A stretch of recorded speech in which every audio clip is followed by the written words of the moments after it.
Good evening, everybody, and welcome back to episode 18 of the League 2 Hour. Myself and my good friend Lee from Around the Grounds. But before we get started tonight, I do want to dedicate this episode to the memory of Newport County fan Ollie Allen.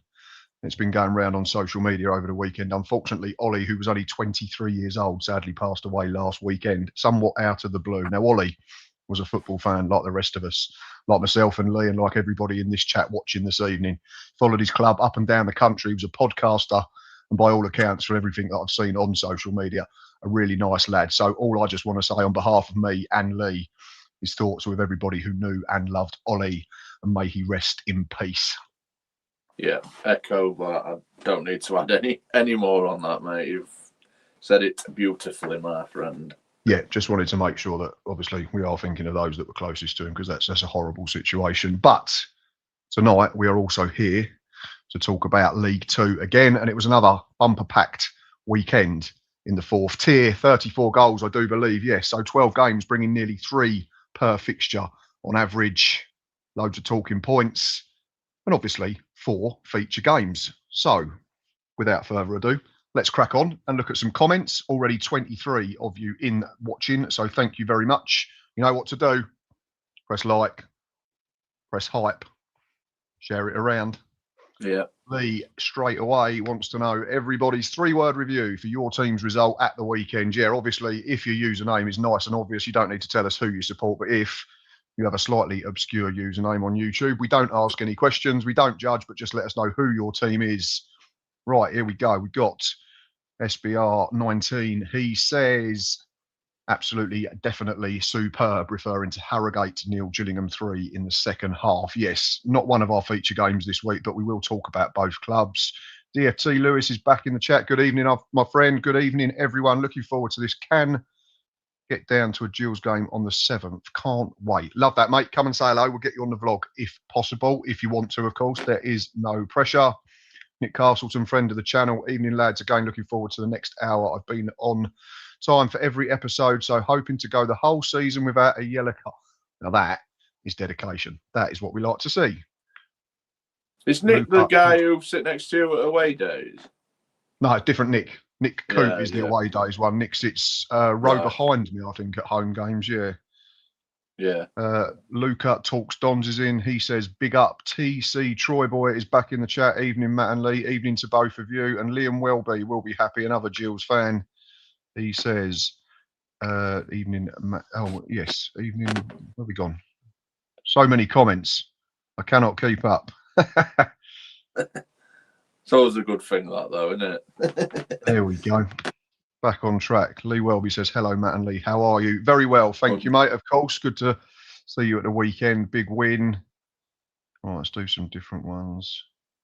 Luca asks if we're going to do a roundup of the games during the week. No, we'll just do a bumper show next Monday. So it'll probably just be a whiz through the results, probably. And of course, it is deadline day as well. So might be a slightly different format next week, but we will have everybody covered. Matt, the Gills fan, says, hello, Gills fans, and another win and clean sheet. And Cheltenham are next. Yes, that is one of 12 games across this week. Sid Longley dipping in from League One. Evening, lads. Good evening, Sid. Good to see you. DFT Lewis says, rest in peace, Ollie. Absolutely, yeah. Horrible news for everyone to read last week. CE J660 says, good evening, fellows. Hello, mate. Nathan Hill says, evening, gents. Sid Longley's gone with his 3-word for Bradford in League One. We were crap. Nothing more to be said. I like that he's getting involved in it, though. It's good to see. Yeah, that's what we want. Hi, lads. Been looking forward to this all day. Brilliant win from Gillingham at the weekend. That's from William Rhodes. Good evening, William. Hugh from the Medway says, apologies, forgot to congratulate you both last week. Thank you very much. Interesting. William's a York fan. He might be on the show next year. Oh, yeah, that'd be a good away day. Press passes all round. Yeah. Wayne Tomlinson, the Grimsby fan, says another clean sheet. Ryan Jones says, evening, guys. And Dale says, not win at a canter. Yeah, don't want to spoil too much, but that looked like one of the most one-sided 1-0s I've seen in a long while. Right, Lee, we better crack on. here and do all these comments, but we'll have a little look at your first feature game, which I believe was Bromley 2, Swindon 1. Goal by Fletcher Holman for the visitors, cancelled out by Ashley Charles and Nicky Kabamba. Yeah, Bromley continue their fine run at the top of the league and come from a 1-0 down. A big top of the table clash. We were a tale of two halves, this one. Swindon played really well. Bromley played really bad first half. Swindon opened the scoring on the 10th minute through Fletcher Holman. Drinan was slipped in and then he put it across really well. Obviously, he knows how strikers liked it, and it's on a plate, and he tapped home. Great ball across. Holman doesn't have to really do much, just put it home. He puts Swindon 1-0 up. And then they nearly doubled the lead through ball. Great header. And Bromley's keeper, a good save, and then another fantastic stop. I thought it's certain to score. Ullman again gets slipped in, and you think he's destined to score, but the keeper makes a really, really good save. You think if that goes in, could have been a different story.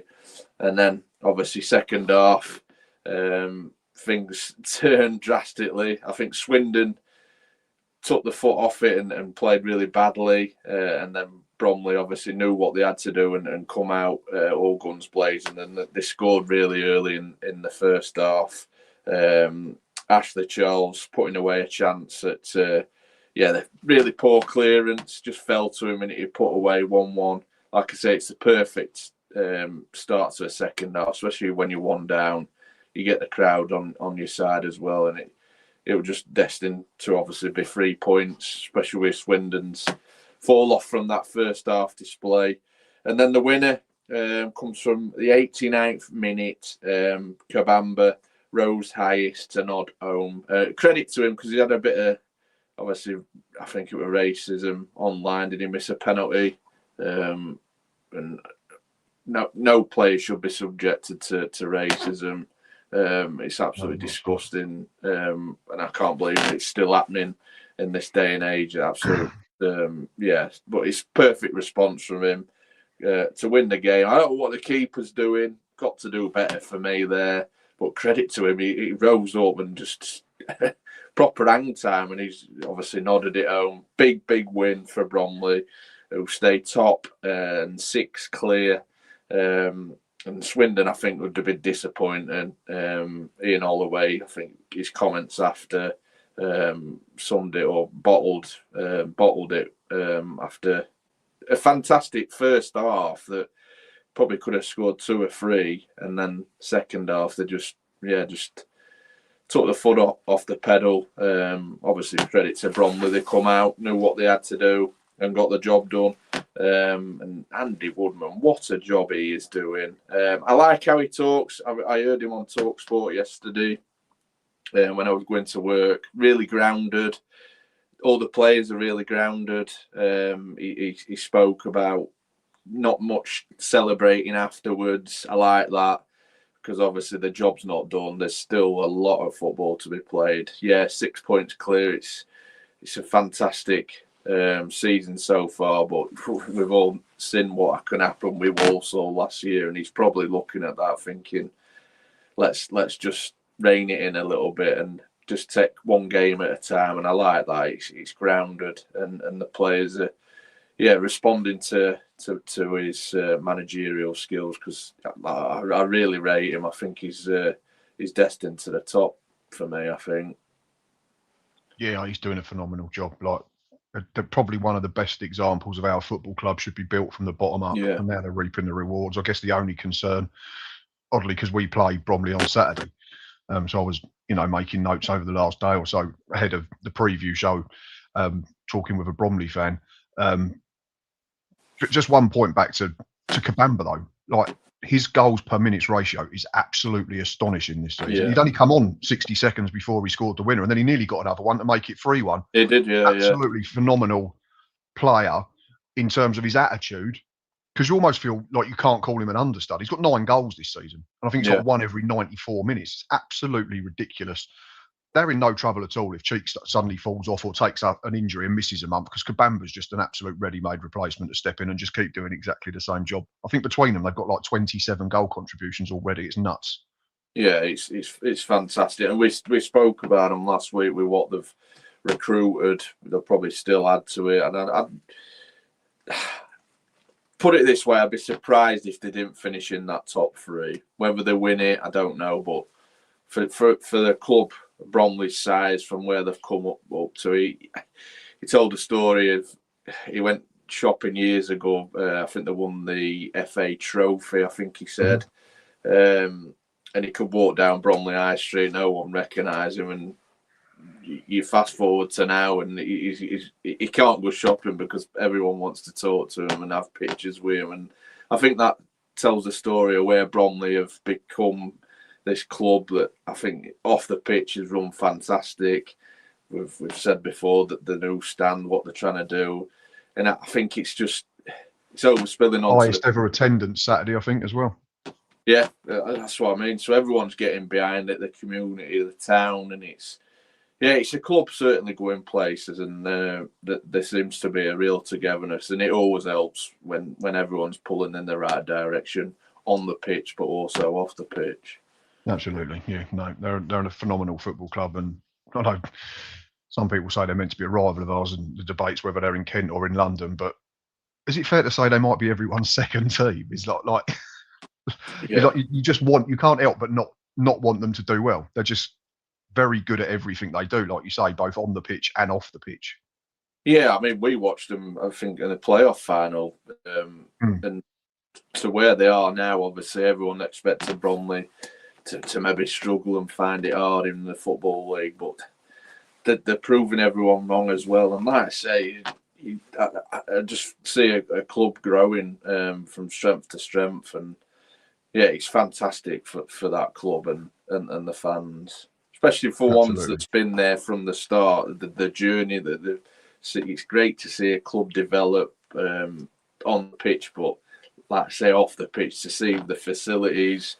They mentioned about they had to, obviously, before they could go up to the Football League, obviously the 4G that had to be replaced before they could even entertain getting promoted. They then built the 4G at the side of the pitch, which helps money, because obviously it's a big money spinner, that they could always use that facility, and it's all infrastructure that's helping this promotion trail. Absolutely, and that's what it is. There's no point pretending. Bromley are banging not even just a promotion fight; they're banging a fight to win the whole lot, because that's just how good they are at the moment. I think the only tester is if anyone comes in for Antman. That is my only worry. Yeah, that'd be interesting, but I think he'd probably see the season out with them now. I think because he's that close to something really, really incredible. I mean, it's incredible enough, like you say, he got them promoted, won an FA trophy, because they were in trouble, I think, in the National League when he took over 5 years ago. Yeah. It's just a staggering story. A proper fairy tale. Yeah, and I don't think he seems this type of character to jump ship. I think he'd want to see the journey out and get him promoted to League One, and then maybe look for his career, because obviously he's got to think of he's obviously feels special being a part of that journey, but he's also got to think of his career, and he will want to progress as well. That's it, yeah. And if they don't get promoted, which can still happen, then they might have an issue. I totally get that, yeah. But for now, Bromley fans, just keep enjoying it, because it's absolutely brilliant for you. Like, obviously, I hope you're rubbish on Saturday, but phenomenal story. Nathan Hill is in the chat. Evening, Nathan. He says, back on track, Gills fan. Yeah, that sums us back up now. Back-to-back wins. Simon Bradshaw's back in the chat. Evening, Simon. He says, evening, gents. Yeah, evening to you, mate. Welcome back. He says, on Oldham's performance, 3 words, Oldham had chances. Yep, we'll get to your game in a little while, mate. Darren Leverett, Gills fan, says Masterson, GMAC and Vokes. The experience axis could be important last third of the season. Yes, very, very much so. Don't disagree with that at all. The Abandoned Hunter is back in the chat. Evening, mate. He says, evening, gents. Right, shall we do my first featured game? 38 of you in here already. This is absolutely phenomenal. Please keep hitting that like button, because more people see it, then more people join, and it becomes more fun, doesn't it? First feature game for myself was Cambridge United 4, Tranmere Rovers 2. Now, Cambridge continue their promotion push, but had to do it the hard way in this one, coming from behind twice. And I think it's fair to say, mate, Neil Harris teams are not usually renowned for scoring loads of goals, but they got 4 in this one, all of which came in the second half. It was the visitors, though, that led at the break. Dylan Jones nodding home after smart build-up down the left-hand side. Harris made a change second period. He's obviously got Elliot Nevitt from the Jewels now as an extra option up front to call on from the bench. He did make his debut later in this one, but it was Shane Lavery who come on, smashed the ball into the roof of net about 2 minutes after arriving on the pitch. Before another sub, this time Rovers sub, Charlie Whittaker, swept home what was the third goal in a mad 9-minute spell in the middle of that second half. And it looked at that point like Cambridge were in for a tough afternoon. So what do you need? A centre half to come up with 2 goals. Kellen Watts, hold my beer, brilliant header to get it back to 2 each. And then 10 minutes later, he glanced another one to put his side in front for the first time. And the icing on the cake came in the 96th minute as Ben Knight escaped to seal a thrilling victory. Cambridge, much like we're saying Bromley, mate, are in the middle of a title race, a slap bang in the middle of a playoff push. Yeah, 100%. You can't not talk about the run that they're on. I think we is it like 11 or 12 unbeaten now? 12 now, because I think they were my feature game last weekend, weren't they? Did they win away? Well, Fleetwood, didn't they? Yeah, won away at Fleetwood. You can't not talk about them. The run that they're on is absolutely incredible. Neil Harris, yeah, he's absolutely brilliant, and you can't not mention him in that top 3 chatter, because no, like currently fourth yeah, on goal difference and just 2 points off second. There you go. So yeah, it's absolutely brilliant. It just shows you a good run and a good run of results where it can take you. We'll touch on Gillingham in a bit, and you're obviously 2 now in 2. Can you go on a Grimsby like Cambridge like run and put yourself back in that pitch? And that's League 2.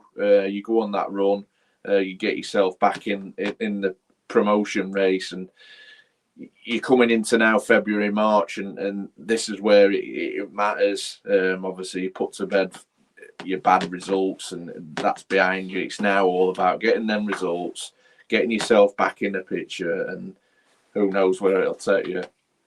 That's it. And I think, like you say, this is probably the moving month, isn't it? I mean, we play 8 games between now and the end of February. So we've got 1 tomorrow night, and then, yeah, we play 6 games in February. Bromley's the last day of the month. But yeah, I think by the end of February, people are going to have a fair idea of how their 100%. Season's going to end up panning out over the last sort of 15, 20 games. Well, yeah, it'd be what we played. We played 26, 34, yeah, dozen games left. You'll have come the end of February. That's when you find out who's going to handle the pressure a little bit more and who might slip away.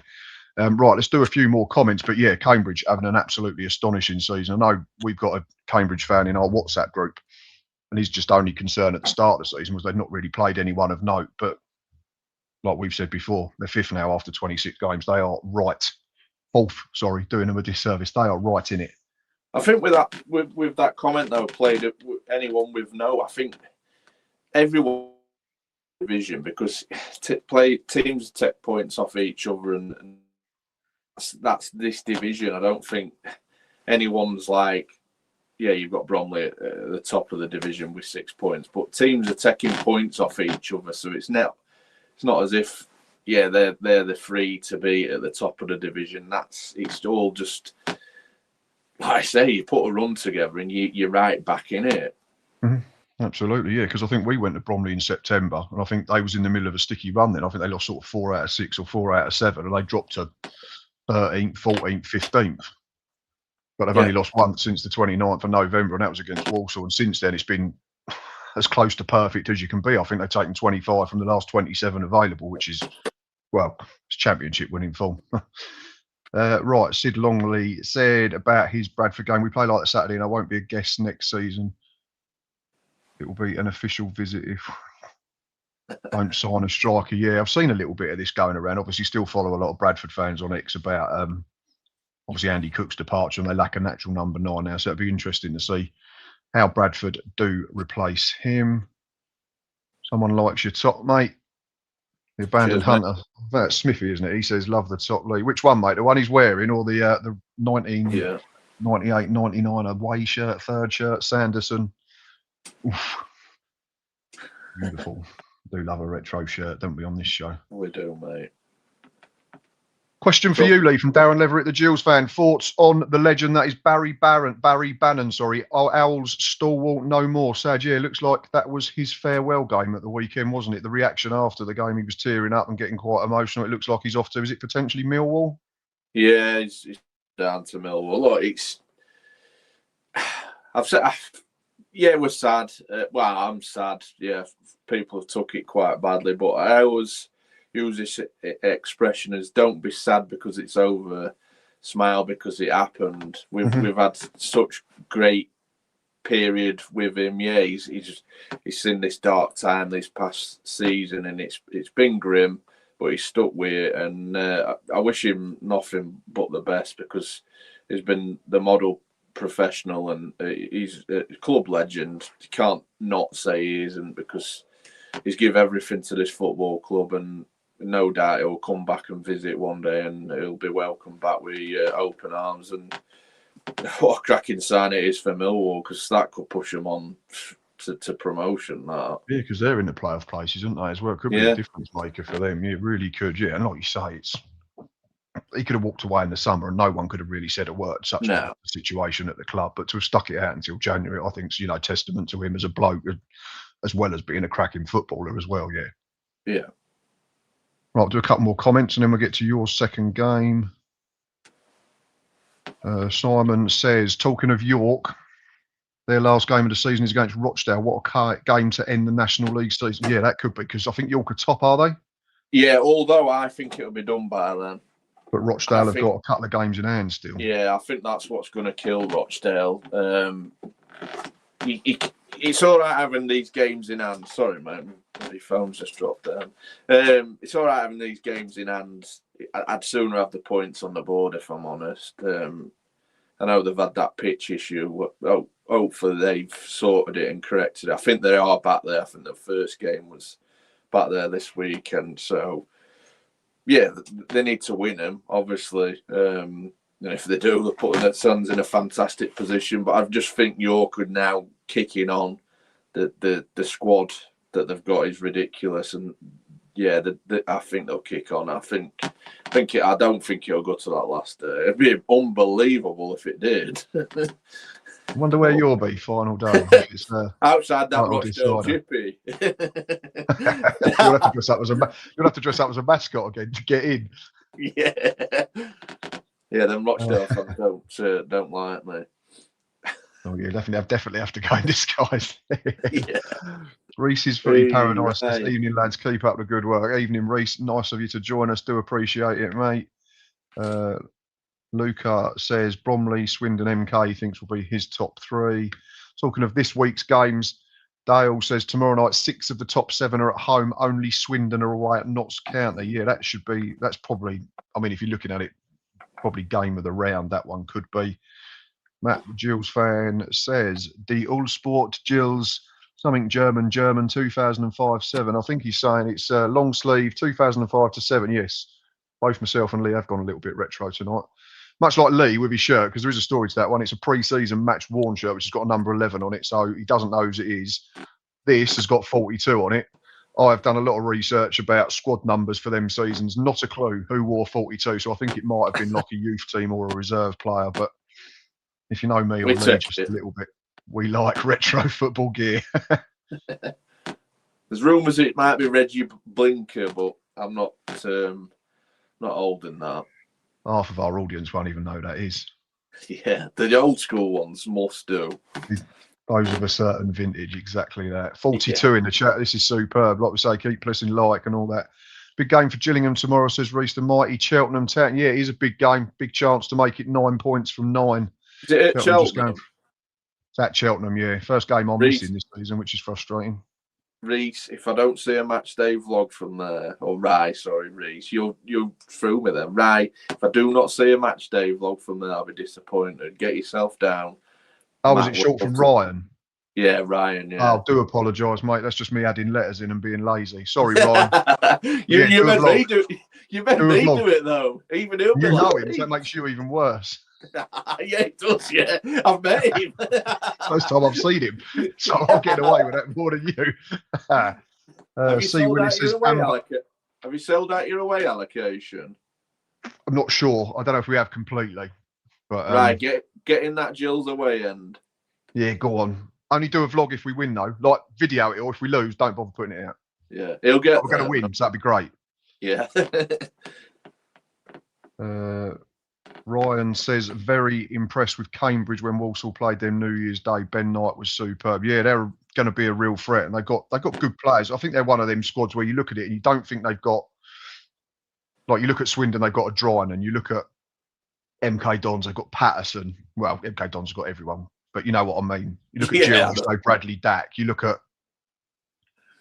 Grimsby, you say Charles Vernon. You look at Cambridge and you just go, they're just solid all over the park. They're all 7 out of 10. There's not someone that you think goes and wins some games on their own every single week. They're just really, really well-built squad. And yeah, to echo what Gareth Angel said, I hope Elliot Nevitt does really well there because he's a cracking lad and he works his arse off every single week. Right, what we do a couple more. Cambridge's last defeat was at Meadow Lane back in October, says Dale. So yeah, that's another phenomenal run. Like Bromley, long time. Rice says no, Gills are not getting 3 points at Wadden Road, unfortunately. You can go off people, can't you? Yeah, that's a no scoring it away end, man. He's thinking about it. Right, do you want to talk us through your second feature game of the week, which I believe Grimsby's win at Grimsby Cheltenham. Town's 2-0 victory at Wadden Road. Have that, Ryan. Have that, Ryan. Goals from Kieran Green and Andy Cook sealed the points for Dave Artell's men in this one. Where's a Grimsby shirt when we need Funny one? how life works, isn't it? What's that? Ryan has left the chat. Oh. Brilliant. Yeah, Grimsby's 2-0 win on the road at Cheltenham Town. Best get my goggles on because I can't read my notes. Fourth straight win and 5 undefeated on after a win on the road. Yeah, Grimsby have found the form, which we talked already on this show about form. I think their 0-0 draw against Oldham, they must have listened to my saying how boring the game was, because since then they've gone on this little run and picked up results. They've obviously added to the everyone. It's nothing to do with Dave Artell and the players. I didn't realise it. Lee said they were boring. Mate, it was boring. I'm having it. I'm taking it. Nah, but credit to them. They've gone on a little run, and obviously signings have helped and boosted the squad. But yeah, Grimsby's first goal, it was a thing of beauty, an absolute stunner. Kieran Green picked it up, and he's just unleashed an absolute thunderbolt to make it 1-0. Good enough to win any football game because it was an absolute screamer. As soon as it left his boot, you know where it was destined to end up. And yeah, absolute rocket. Cheltenham then hit the post through Cole Deeming after he had a pop. Fair effort. It was quite a tight affair on reflection. Was it Cheltenham that Grimsby pummeled early on this season? Was it 7? Yeah, we don't bring up games where Grimsby beat teams that have had 2 players sent off, mate, honestly. Yeah, it's touchy subject on it. I'll go and make a drink while you talk about that. But yeah, obviously that was a bit of a cricket score. But yeah, this one proved to be a little bit of a tighter affair, and it were a case of Grimsby needing that second goal to go and kill it off, or you could see Cheltenham getting back in it, and the goal come from, I don't know if it is Andy Cooks. I know I think he's been officially credited to it, but looking at the highlights, I've rewound it a couple of times. I don't know if he gets a touch. I know the commentator mentions it. And it's Dave's cabbie that crosses it in, isn't it? This makes me laugh because I was obviously you watch the ITV highlights and I just do it off the Sky Sports app. So I was looking at it and I read the report and it said Jay's cabbie across went all the way in despite the best efforts of Andy Cook to get a touch. So right, so that means Jay's cabbie has got it. Went back to the top of the screen and it said Cheltenham Town 0, Grimsby Town 2, Kieran Green, Andy Cook. I was like, well, who then? Yeah. Make your mind up. So he's definitely been, because obviously I've looked on a few apps, Sky Sports, I think it was Telescore and then one other, and they've all credited to him, so he must have got someone on it. I don't know, but looking at the video, it doesn't look like he touches it all, and even his celebration a little bit muted, but he'll take it. And like I said, Grimsby needed that goal just to see it off and get them 3 points. And like I said, they're back on the move after a bad spell. Cheltenham 18th, 30 points.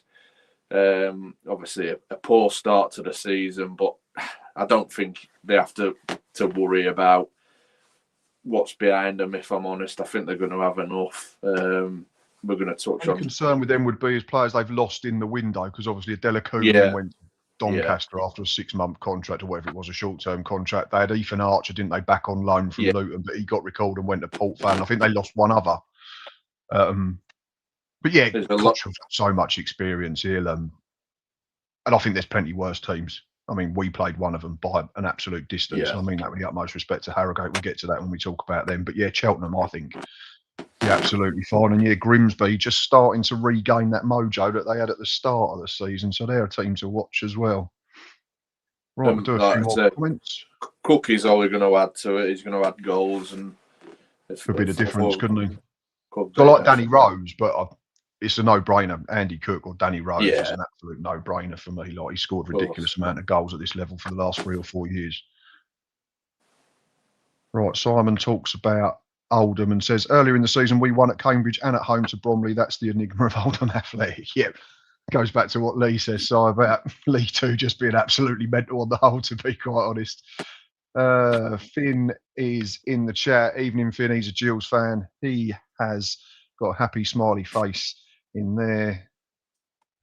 Matt GFC's taking note and says Sheffield Wednesday 91 to 93 tracksuit and the Puma away shirt 97 to 99. Is that correct?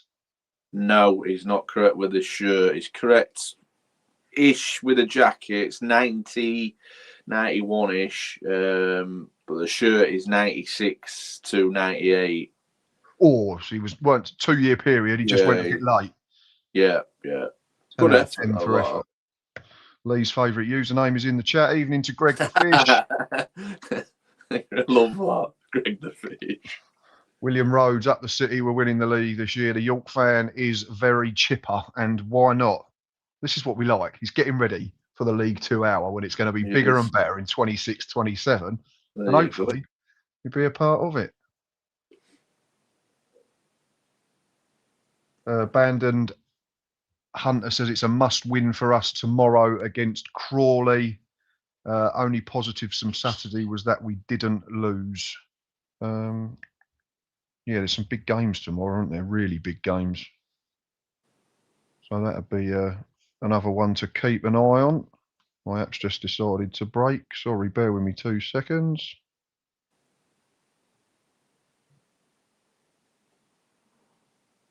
Oh, you're on Sky Sports? No, I was just on something here. Sofa Score. Other apps are available. The dream is achievable. Evening, lads. Anyone going to a game tomorrow? Yeah, I'm sure plenty of go. I'm not, unfortunately. Lee might be doing a non-league jaunt, but I'm sure you'll have a look and find out on his social media channels if he's not published anything just yet. Should we bash through the fixtures tomorrow? I've got them up. Yeah, go for it. Yeah, let's do that. We're only halfway through, and then we'll do my last game. Or should we do my last game and then we'll have a look at the midweek fixtures? Yeah, I'll tell you what we'll do. A little bit of fun. Go on in. Because we'll have this on record, right? We'll predict who we're going to win out of these fixtures. What, me and you, head to head? Yeah. Okay, yeah, we can do that. So first up, we've got Newport versus Accrington. Home win. Just. Yeah. Let's do it now. Go on in, crack on. I'll take a draw. Okay. Barnet Tranmere. Home win just. Yeah. I'm going Tranmere for that. Barrow v Oldham. I'm going Oldham. Got a Oldham 1-0. Oldham 1-0. Yeah. Manny Monte. You heard it here first. Bromley v Crewe. God, that's a big one and all. Bromley comfortably. Yeah? Yeah, I'll go Bromley as well. Cambridge Shrewsbury. That's easy. Cambridge comfortably. Yeah. Cheltenham versus the Gills. You're doing that one. I'm not getting involved. I'm going to go Gills. I think they're going to 3-3. Colchester Grimsby. Oh, you'll be texting me tomorrow night going, "Oh, it's not funny." might be an announcement at 9:30 tomorrow saying that Lee's position as co-host on the League 2 Hour has been mutually terminated. Colchester v Grimsby. 2-2. We've got Harrogate Fleetwood. 0-0. Yeah, stinks a place that, doesn't it? MK versus Bristol Rovers. 3-0 MK. Yeah. Notts County Swindon. I'm going Swindon. Notts County Swindon. You say Swindon? Yeah. Notts County. Played well. Goal. Salford Chesterfield. God, there's some big games, isn't there? Oh yeah, I'm not having a bet tomorrow night. Salford 2-1. Chesterfield's away form's patchy. It is very draw. Basically, if you want betting tips, anyone who's listening, yeah, don't go back and watch this and do exactly the opposite of what I've said, and you'll be absolutely rolling in it. Yeah, stick a 10 on. You'll be laughing. And lastly, Walsall v Crawley. 1-0 Walsall. Yeah, into Scott. No.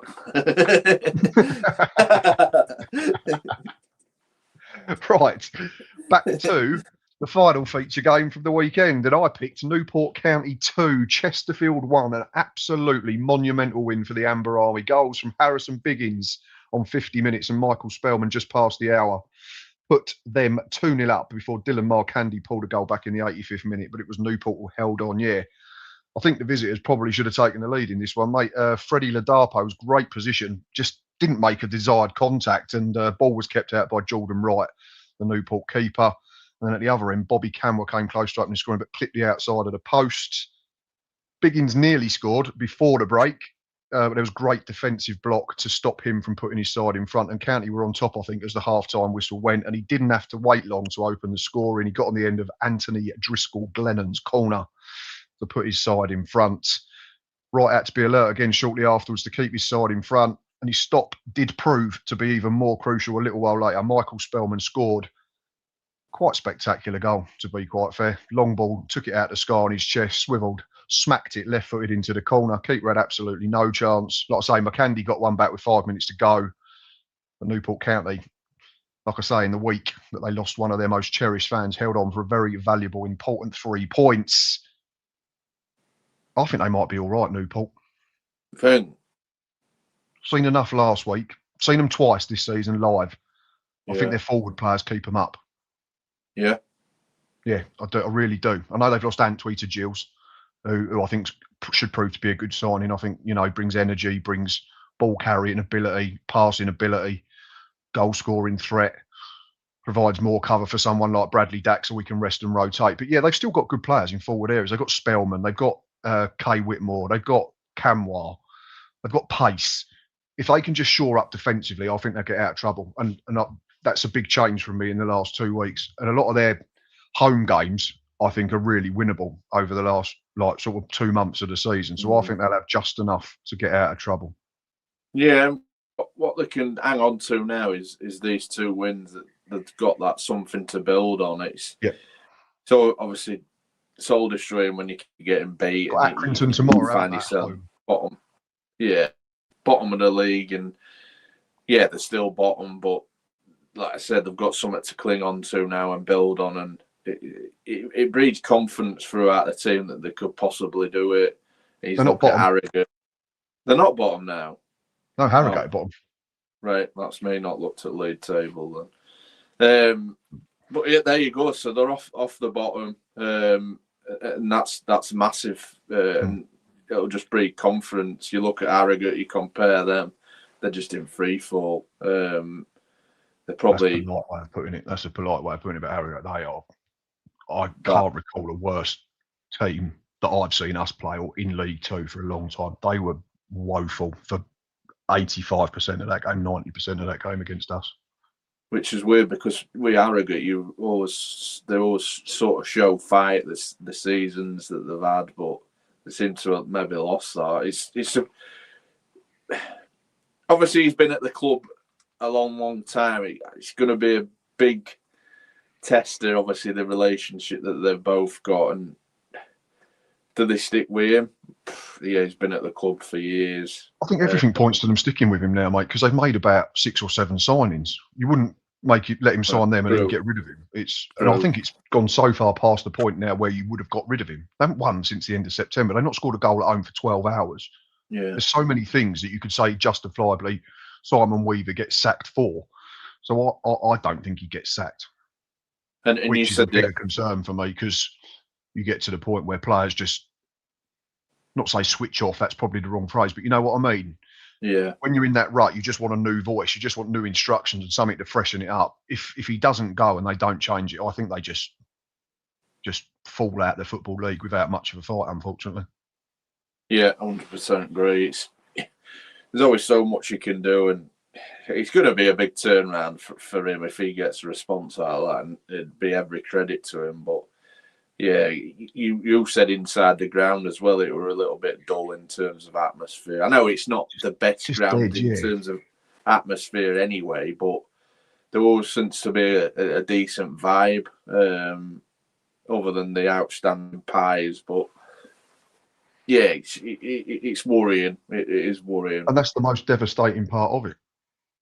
Yeah, it is, yeah. Next season. Although it ain't for me, because I cover a lot.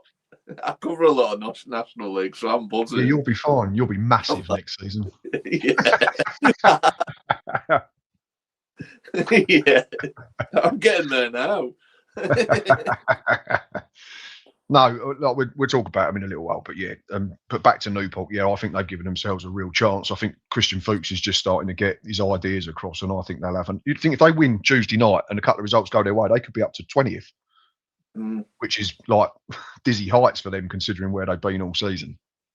Yeah, it's perfect opportunity. Obviously, Accrington coming down there, and yeah, they've picked up of late as well. But to have them at home as well, it's absolutely huge. And like you say, if they back it up again, they'll just go from strength to strength.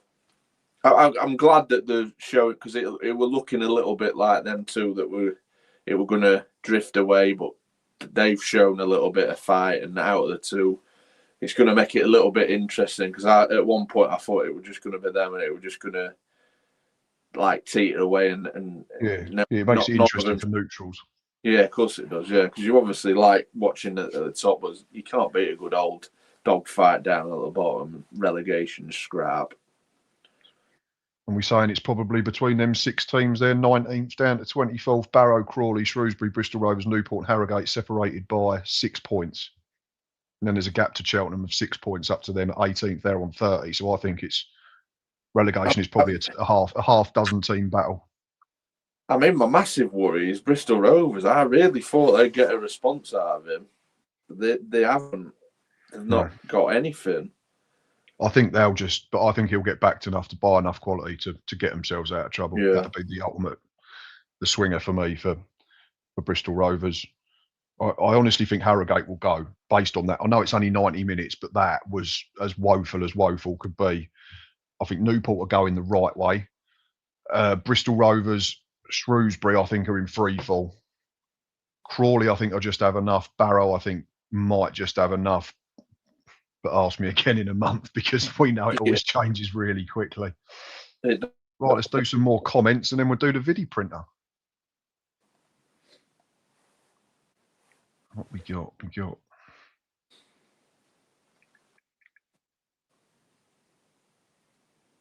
Wayne has said that Cabia has now been credited with the second goal at the weekend for Grimsby, so that's obviously been updated. Dale says, Matt, I hope you beat Bromley at the weekend, but don't get anything at Notts next Tuesday. 3 points for guessing who Dale supports. I think he might be an Forest fan. He's an arrogant fan, isn't he?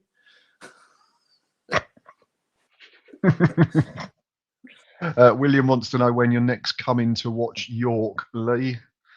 Nothing planned at the moment, but I'm sure I'll keep a close eye at the fixtures and get back down. Here we go. We've got a Newport fan in the chat. C. Willis has said, I think we beat Accrington tomorrow. This is the most confident I've been all season. Oh, yeah. Let us know what you think then, mate, in terms of can you get out of it. Like I said, it's only 2 games, but I've seen enough of your players, certainly from an attacking sense, to think that you can get yourselves over the line and stay above the dreaded drop zone. So, yeah, let me know what you think, mate.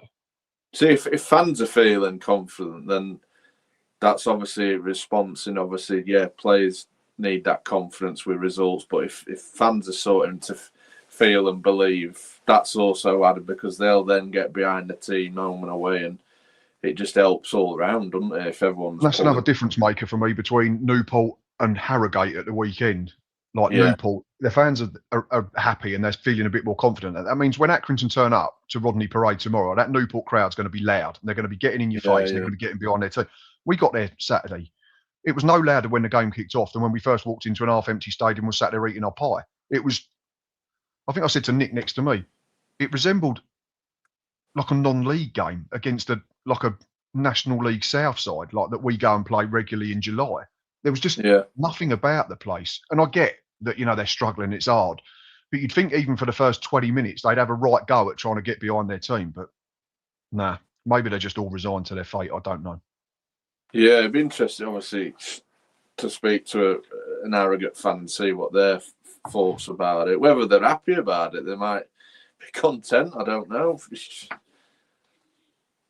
Maybe they think, well, by nature, we're a National League side or a National League North side. We've enjoyed our time, but all good things come to an end. I don't know. But it just seems to be very much the word I'd use is resignation. Like they've just almost given up on the season with 20 games to play, which is nuts. It is. Anyway. A further didn't like me wants to know, is Greg the Fish related to Billy the Fish, the legendary full-chested goalkeeper?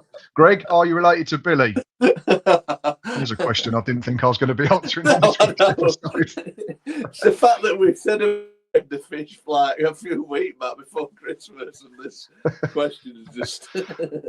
Pretty sure. There's things we talk about the most. Top 3 is football, pie, Greg the Fish. That's brilliant. Right, let's run through the video printer because there were some more games. Barnet 3, Oldham 2 in a mad game at the Hive, and it was the hosts that ran out winners by the odd goal in 5. Tom Pett actually put the Latics in front in this one on 11 minutes before Ryan Glover and a Kabongo Shamanga penalty on his debut turned it around for the Bees to lead at half-time. Jack Stevens then put Oldham in front 5 minutes after Nick Tavares had been sent off. But that man Shamanga won it for the 10 men in the 87th minute. Big win for the Bees, that, mate, because I think we've said them and Oldham will be fine. Could have a go at the playoffs depending on how their window goes. But I think Oldham were unbeaten in about 5 or 6 before that. So that's a huge result to get over the line with a man short for the last half hour as well. And again, we'll say similar about both teams. They are still in the hunt. But like most teams, the next sort of 7 games will be defining in terms of where your season ultimately goes to. Yeah, I'll still say that them two, I don't think they're going to be in that playoff, mate. So we Oldham. It were interesting to see. Obviously, they went 1-0 up. I thought if they win this, obviously with what they've done previous with the run that they're on, you build that momentum. But yeah, it's a bit of a sucker punch. I think that talk, I think, is done for them. I think with Barnet, a little bit similar. They'll go on a little run where they'll pick up results and then they'll lose a couple. I think mid-table, I think that's what's the aim, to stabilise this season. Well, the home form, isn't it, Barnet, that's holding them back? They're 17th in the home table, but away from home, they're 8th. So they could just sort that home form out, they'd be a real threat. But we've been saying that for 3 months now. That's the thing, isn't it? That's it, yeah. And if your own form's not on point, I don't think you can talk about playoffs, because that's what you need to get right more than anything to go on a good home run and be hard to beat at home. Absolutely. Right, we also had Notts County 1, Crewe Alexander 0. Alassana Jatta's strike on 8 minutes proved enough to be the difference. This was the most dominant of one. Honestly, this could have been, from the highlights I watched, I think there was about 7 or 8 chances for Notts County, and good chances in each half, it felt like. Barrow lost at home to Crawley Town. Taylor Richards, 89th minute winner, picking up a potentially huge win for the Reds. Colchester United beat Fleetwood by 2-1. First half strikes from Kyrie's Lisby and Mika and Bick put the home side in control. Ethan Ennis pulled one back with a stunner on 78 minutes, but could not find an equaliser. We have to talk about what we saw announced yesterday afternoon. Pete Wild sacked. Ridiculous decision for me, Lee.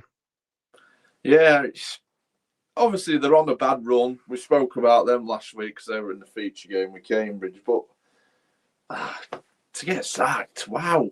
It's just, I don't know.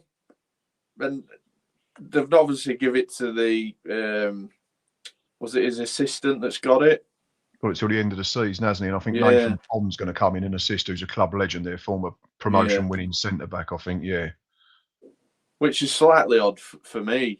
To see the sacking, you'd think they'd have someone lined up. Does it say they're giving up on their season as well by not appointing I don't get what football clubs want to be or expect anymore. It's mental. He's been there 18 months. They were 12 unbeaten up until about 6 weeks ago. Football's a game of form, peaks and troughs. You're all going to have bad runs. I just think chairmen are too trigger happy now. And I'm talking from experience last season with the Gills, where we had about 700 managers, it felt like. But Pete Wild won't be out of work for long for me, will he? No, he won't. Crazy decision. If there are any Fleetwood Town people in the chat, let us know your thoughts. But for me as an outsider, and I think Lee as well, that's a really, really strange decision. Right, my team, Gillingham, went to Harrogate and won by 3-0, courtesy of second half strikes by Connor Masterson and Amani Little penalty, and Sam Vokes' clincher with 6 minutes to go. Back-to-back wins for Gareth Ainsworth's men. Harrogate doomed ? I've written. We've already spoken about that. Leah's gone to the toilet. I'm back. Oh, he's back again. There he is. Hello, mate. Don't know why. I think we've covered Harrogate and why we think they're banging trouble. Like I've already said, I don't want to keep saying it too much because it feels like you're just sticking the knife in. But I can't recall a team playing for 90 minutes and showing such a lack of fight and appetite and just a very naive performance. Like you look at their keeper was their best player. If it weren't for him, it could have been 6-0. I think the age of their goalkeeper and their 3 centre-halves was 21, 20, 23 and 21. Like that's so little experience in a massively key area of the pitch as well. I know budgets and injuries and suspensions play a part, but I can't see any way out of it, unfortunately, for them. MK Dons, on the other hand, are a team who are just starting to click into gear again. They've been a bit in and out over the Christmas period, but that's 2 wins on the bounce. And they put a poor Shrewsbury Town side to the sword for the tune of 5-1. Callum Patterson, first half hat-trick, goals on 8, 11 and 34 minutes. There was another one for Luke Offord on 81. Tom Sang scored an absolute worldie to get one back for Shrewsbury on 83, but Dan Crowley had the last say. Is Michael Appleton in danger? I'm not, and I mean this because if Pete Wild's getting sacked, then Michael Appleton has to be on very, very thin ice looking at their form. Yeah, you're obviously gauging it on that Pete Wild thing. Some chairmen aren't trigger happy, but some are. Football's a funny old game. Like I said, I didn't expect to read about Pete Wow getting sacked yesterday, and yeah, football is a strange old game. Shrewsbury won 2 games in the league since the 25th of October. One against Newport and one against Harrogate. I think more off the pitch with them. I think that's their concern. Reading a bit of stuff offline that the owners are not invested in the club in terms of what they want to do. They seem to be just happy with what's going on. I think that's the biggest issue that they've got. That off the field is just piss poor. Yeah, I think that's probably a very apt way to describe it without going into too much detail. Right, final 2 games in the division were Salford City 1, Bristol Rovers 0. Ryan Graydon, I think that's his first goal for the club on 8 minutes, was enough for Carl Robinson's men. And as you've already alluded to, mate, no real manager bounce for the Gas. Steve Evans, they're still struggling. Yeah, massively. I expected them to have that bounce, but like you say, I think they will get signings in to boost them. And for them to go down, it'd be an absolute disaster. I just expected more straight away from Steve Evans. He's already got a red card, so it's there is a little bit of the old Steve Evans. Yeah, he's already picked up a bad. He's only been there 5 minutes. But no, it's going to be key to get bodies in and try and get them away, because it's all about getting safe, and then next season they can build again and maybe build something to mount a promotion push. Yeah, because I think we've said it before. They lost their first 3 games, then they went 7 unbeaten, didn't they? Won 5, drew 2. So that's 17 points. That was by the middle of September. That means they picked up 4 points since the middle of September, which is grim, really, really grim. It is grim reading that. Yeah, that's not nice at all. Final game was Walsall 0, Accrington Stanley. Yeah, that one happened. Probably a better point for the visitors. Walsall have dropped to 5th. Surely it's not happening again.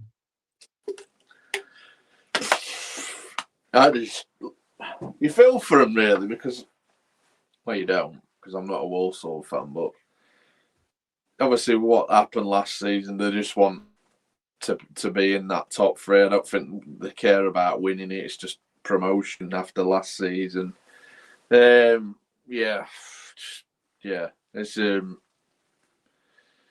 just a disaster result. You'd expect them to be at Accrington, but yeah, it's another one that I think they've recruited really well in January. You talk about Patterson. They've got that experience. They've got to surely get a player. Got to, surely. It's weird, isn't it? Because we sit here and talk about, and we're waxing lyrical about Cambridge, and we're saying, well, they're 4th and they're 2 points off second. Walsall are 5th on goal difference and 2 points off second, but it's the perception of how their season's going, because they drew with Accrington. All right, they beat Walsall last week, beat Tranmere last weekend, but then before that, lost to Cambridge, lost at home to Oldham. There was a win against Crewe, but before that, it was back-to-back draws, a win at Oldham. It's just been a little bit patchy again, hasn't it? And you can realise or understand that if Sadler's fans start to get a bit twitchy, just because of the memories of last year are so still fresh, aren't they, of how they absolutely fell off.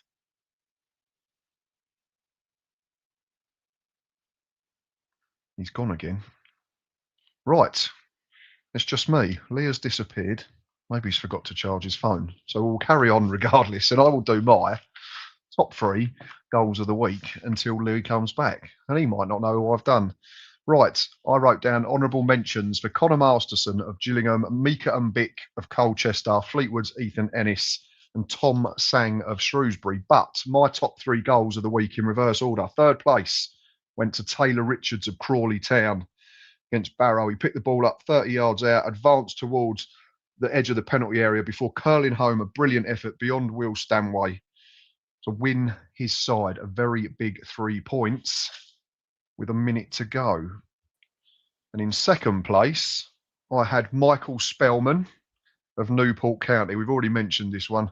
Huge goal in terms of how good it was and also what it meant. Brilliant chest control, and then swivelled and arrowed an effort on the half volley beyond a motionless Zach Hemming in the Chesterfield goal. But my goal of the week went to Kieran Green of Grimsby Town, put his side on their way to another win and another clean sheet, fed the ball around 25 yards out, one touch out of his feet before arrowing a simply unstoppable effort into the top corner past Joe Day. I've done my top three, mate. Welcome back. What's yours? I've stuck a quid in, mate, who hopefully will be able to wind it up. Yeah, I don't know what's up with it. It's usually bang on in here. Yeah, my top three. Tom Sang, Shrewsbury. Obviously, it's a consolation. Great strike. Number two, Fleetwood's Ennis. Had a lot to do. Great technique, volley. And then the winner, it's easy. Same as yours, mate. Green, absolute screamer. Just an absolute thunderbolt. Just left his boat and just rocketed top corner. Absolute sweet strike. Yeah, I did mention Ennis and Sang in my honourable mentions as well as Mika and Bick and Connor Masterson as well, who very much scored a striker's finish for the Gills. Went up from the back for a corner. Player of the week, I believe we've agreed on, haven't we, mate? And I don't think it's going to come as any surprise to anybody watching this week that our player of the week goes to MK Don's hat-trick hero, Mr. Callum Patterson. There he is. Look at that. It's like we know what we're doing. I know, mate. Stunning first half treble by all accounts, mate. Some of his stats are quite misleading. He only completed 2 passes all afternoon. But I've written down, who cares when you finish like Callum Patterson finishes. He had 4 shots, all of them were on target, scored 3 of them. He only had 25 touches and played 77 minutes. And I think I saw a stat doing the rounds on social media that since something like the middle of December, it's only Erling Haaland who's had more goal contributions than Callum Patterson. Yeah, phenomenal performance, wasn't it? Yeah, and his first was his 100th league career goal. Yeah, he's brilliant, Patterson. I'd still have him at Wednesday now, but obviously with what we're going through, I think he'd be absolutely brilliant for us.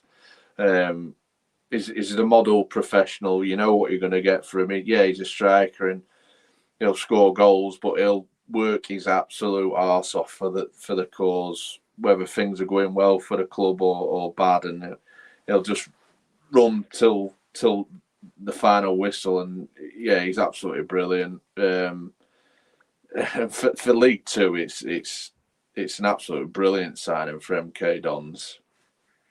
Yeah, they're at the point where they're almost cheating now, aren't they? Like, the quality that they keep bringing in is absolutely frightening. So, and I'm sure they'll do more before the end of the window next week.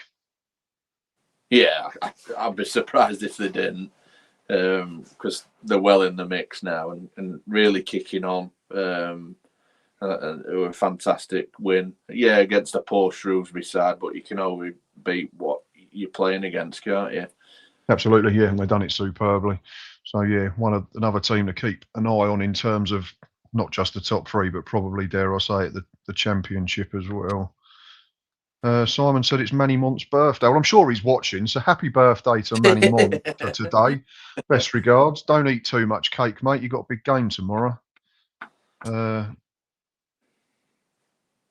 Matt, the Gills fan, says he thinks the Newport defeat to Gillingham was a blessing in disguise for the Ambers. Yeah, potentially.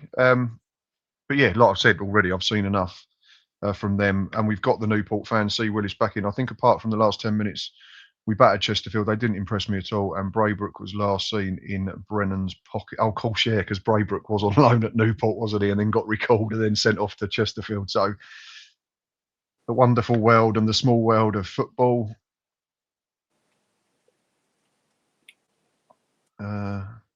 Darren wants to know who will be the top 3 goal scorers in League Two this season. Yeah, we need to have a look at top scorers. I think we might have to do a little bit more concentrating on that next week because it's something that we've sort of not really spoken about in recent weeks. So maybe we'll have a think about that question, Darren, and let us think about that and then put it back in the chat next week. And we maybe do a little section on those that are in contention for, I'm going to call it the golden boot because it's that weird red boot thing, but that just sounds rubbish, to be quite frank. So yeah, something to have a look at next week.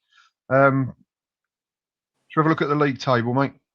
Yeah, be rude not to. Definitely would. Right. As we have already said, Newport have managed to get themselves off the bottom of the table after their big win at the weekend So yeah, it's now Harrogate propping up everybody else after their defeat at home to the Gills. Newport still in the relegation zone, but have got themselves onto the coattails now of Bristol Rovers, who sit just above them in 22nd, a point in front. You then got Shrewsbury, Crawley, Barrow up to 19th. And like we've already mentioned, there's only 6 points separate 19th down to Harrogate at the bottom. There's then a bit of a gap as Cheltenham are on 30 points in 18th. We then go upwards to Tranmere, Accrington, Fleetwood, Oldham and Barnet, who complete the bottom half. And then those teams that are looking upwards towards the playoffs: Gillingham, Crewe, Alexander, Grimsby, Chesterfield and Cole U take us up to 8th. It's Notts County, Swindon, Walsall and Cambridge in said playoff places, and the top 3 is made up of MK Dons, Salford and Bromley, the league leaders, who will stay there for at least another game round or 2 because of the gap they have of 6 points. Some interesting movers this week, I feel, mate, aren't there? Like you said, there's a couple of teams that are just threatening to put runs together, like Gills back-to-back, Grimsby on a bit of a decent run, Colchester still keep building, Notts County still keep surprising me. But then you've got Walsall and Swindon, who are a little bit in and out at the moment. Barnet and Oldham keep being, like you said, they're a case of 1 step forward and 2 back at the moment. You think they might have a chance at the playoffs, and then they just pick up a funny result. Fleetwood, obviously, are sliding enough to sack their manager, apparently. Yeah, it's exciting now, isn't it? Like we said, we get to the end of February, and then we're going to be really in to the business end of the League Two campaign. It is, because in theory, a lot of teams, you could either get dragged into a relegation fight, especially that mid-table section, or you could have a good run and you win that playoff picture, and then you've got those that are in the playoff picture that you can then still be in that top 3. So there's still a lot to fight for, and I think February is a massive, massive month. That you posted about the Gills fixtures, and they come thick and fast, and you'll be able to see then where your team is going to be, I think. Absolutely, yeah. I know we play 8 up until the end of the month. That's because we've got a rearranged game against Notts County chucked in there as well on a Tuesday. But I think everyone else does play 7. I think it's... There's still a lot of games. It's quite a short month, isn't it? It's 27 days in February, so it's...